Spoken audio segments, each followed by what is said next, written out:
Hello,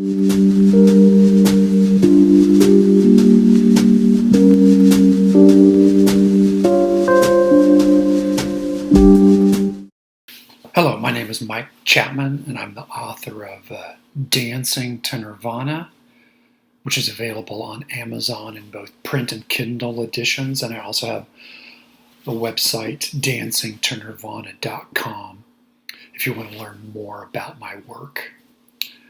Today I'm going to talk about rites of passage. So I've studied rites of passage for many years.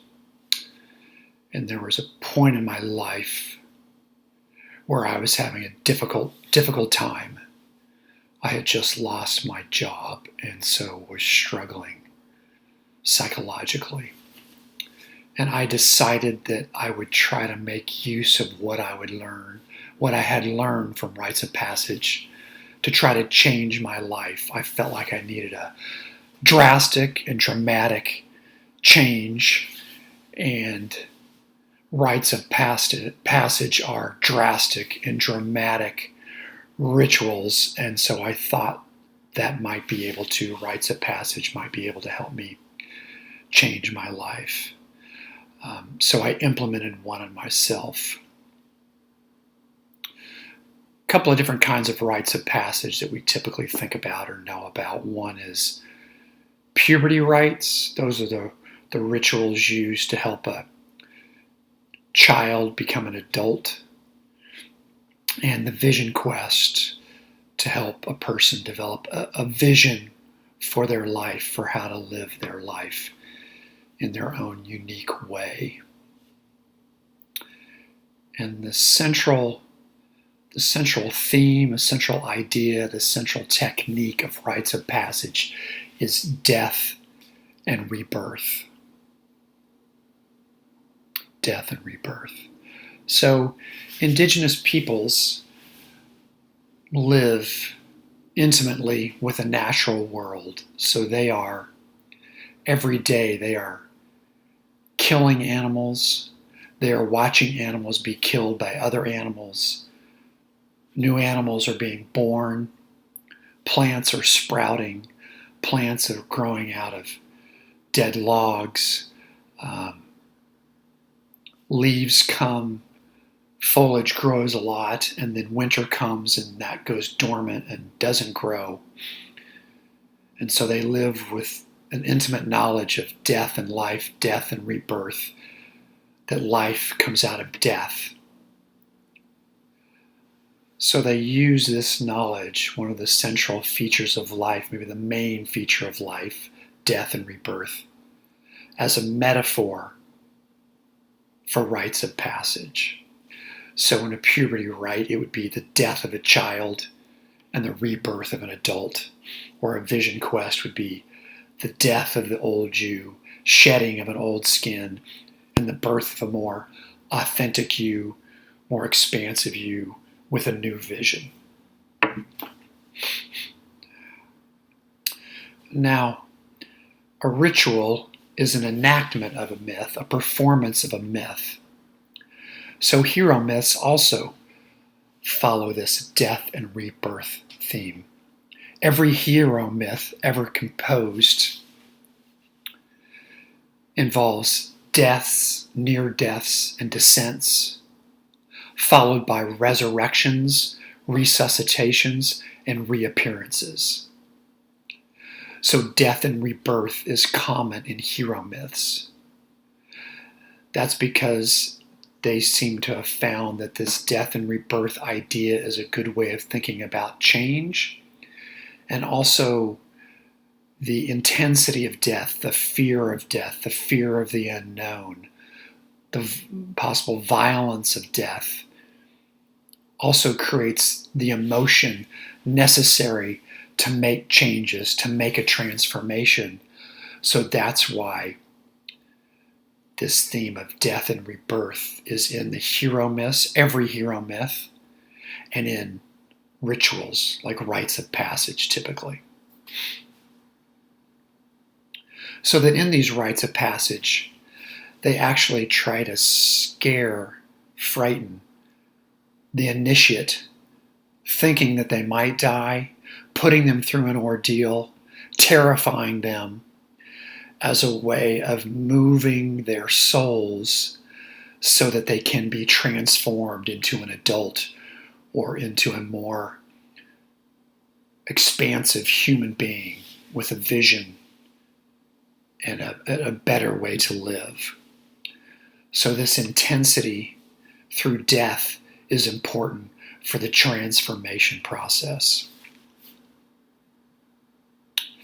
The death is also a metaphor in this psychology and spirituality for the death of the ego.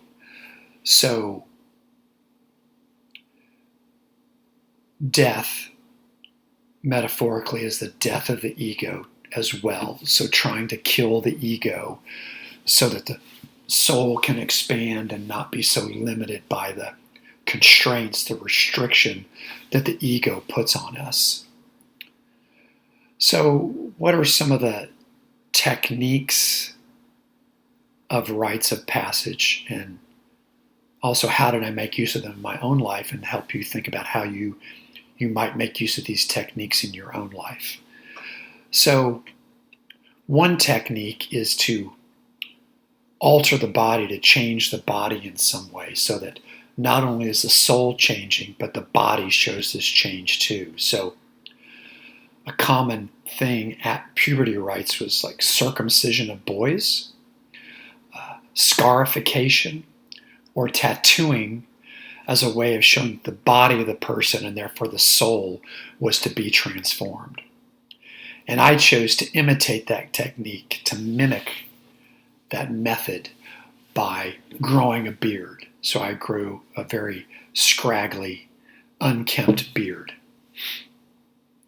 Another technique is that often the person going through the rite of passage changes their name and or changes the way they dress, or all those things. There could be a body modification, a change in name, and a change in the way they dress, all to show that this is a new person. They've sort of invented themselves, expanded their life, got clearer about their vision going forward. Also in rites of passage, there's an effort at creating an individual vision, and there's an effort at creating a universal vision. So the individual vision is the vision for your own life, the individual vision quest for what your life is about, what you're meant to be, what you can bring to your community, your unique gifts. The universal vision is an understanding that you are a couple different things. Just a little part of the tribe, just one individual in the tribe, and you're there to work for the well-being of the tribe, but also the universal vision that all of creation is sacred. And for us, maybe specifically in Western culture, that our bodies are sacred, and so are our enemies. So that there's this individual vision for what your life is about, and there's a universal vision for what life, the big picture of life, is all about. So, to kill my ego, metaphorically kill my ego, using the language of hero myths and of rites of passage, I developed some mottos that I now see killed the ego. Looking back, I see that that's part of what was happening. One of the mottos was follow your bliss, which is a motto that was created by Joseph Campbell, who was an expert on mythology and thought that the essential message of mythology was follow your bliss, meaning follow your passions, follow your unique ideas, and don't be afraid. And fear is a big part of the ego. The ego and fear go together. So part of killing the ego, so to speak, is to manage fear so that fear does not get in the way of following your passions. Your other people's views, society views, don't block you from following your individual vision. Another motto I used was be yourself, be authentic. Try to get rid of the sort of the ego masks that protect us from sharing we are, from being who we are, from being authentic. That was another one. A third one was take responsibility for your perceptions. Often what we see has to do with what our society or our local culture or our family has taught us that we should see about the world, what the world is. But to take responsibility for your perceptions mean to see the world in your own way, to see what you think is true, to decide for yourself what you're seeing, what you're believing, how the world is, what reality is. So that again, that kills the ego, because you're not taking on others' beliefs, you're choosing what you see and what you believe yourself. The fourth one that was one of my mottos during this period was do the right thing. So do what's right, whether it's to your advantage or not. Do things with integrity, and don't do things just self-serving. Sometimes what you do might serve yourself, but sometimes it might not. It might serve the community by being honest, telling the truth, to serve a higher purpose, not just your own interests. So I also did this rite of passage during a 9-month period. And 9 months is the length of a human pregnancy. So again, reinforcing that birth idea. I thought about birth, and I also thought about death, because around the time that I started this rite of passage, I turned 30, which led me to really consider my mortality for the first time. I really hadn't done that much in my 20s, so it made me think about death much more. And then during this 9-month period, I was meditating on death, meditating on these mottos, meditating on rebirth, and doing this all with intensity, kind of the intensity that I needed to change my life. I had to take drastic action, that I was dying, and kind of the intense emotion that comes from thinking about death. And the result was, one day while dancing around my yard, I had a transformative experience. Thus the name of the book, Dancing to Nirvana. I was also dancing to music by Nirvana, but I had a transformative experience that continued for more than a day, and transformed my life. Another motto that came out more clearly after this enlightenment experience was take responsibility for your life.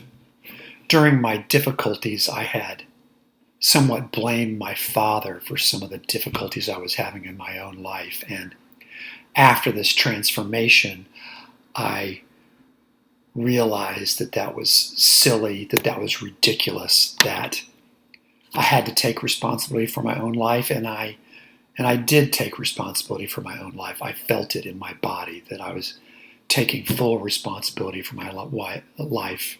I also had an interesting image in the days after this experience.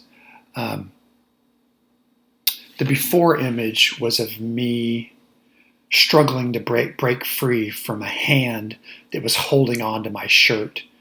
My shirt was stretched out, and I was trying to move forward, but I could only go at a snail's pace. The after image was of me breaking free and realizing that a hand had not been holding on to my shirt. I had been holding on to what was behind me. So when I was able to let go of what was behind me, I was able to shoot forward, move forward as a totally responsible adult, accept responsibility for my life, and see the way life is and move towards my vision of life.